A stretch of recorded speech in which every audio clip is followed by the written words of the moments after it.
我萬萬沒想到，把玉米面倒入木耳中，出鍋竟然這麼好吃。做法也是特別的簡單，幾分鐘就可以搞定。嗨，大家好，我是小蘇，覺得有用，點一下屏幕上的大拇指，謝謝支持。圈個好物，準備一把有機乾木耳，然後加入麵粉，把木耳清洗乾淨。泡發木耳的時候，有人用涼水，有人用熱水。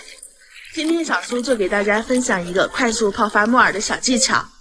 把清洗乾淨的木耳倒入一個玻璃瓶中，再往裡面加入1小勺的白糖，1小勺的白醋，接着再倒入50度左右的溫水，7、8分滿即可。然後蓋上蓋子，像這樣左右上下來回的搖晃，只需要2、3分鐘的時間，木耳就可以快速的泡發。每朵木耳都吸足了水分，省时又省力。黑木耳中含有豐富的蛋白質、脂肪、多糖、胡蘿蔔素，還有各種礦物質元素。尤其黑木耳中含有大量的膳食纖維，對身體的好處非常多。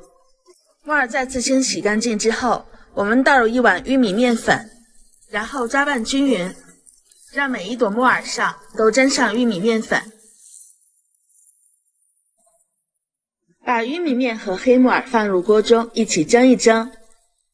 很多人都沒有這樣吃過。我們先給它放入鍋中抖散，然後蓋上蓋子蒸上25分鐘。接下來我們準備一些料汁，半頭大蒜加入1小勺的食鹽，加入食鹽捣蒜的時候不容易濺出，而且蒜泥會更加的濃稠。再準備一個祖傳的小碗，放入搗好的蒜泥，加入1小勺的生抽，2勺生西老陳醋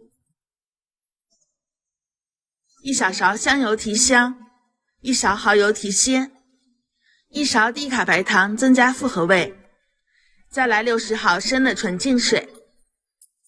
先把這些料汁攪拌均勻了，然後再撒上一把蔥花。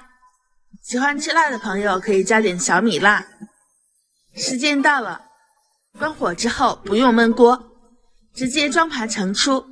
木耳加入玉米面，這樣蒸一下，直接可以代替主食來食用。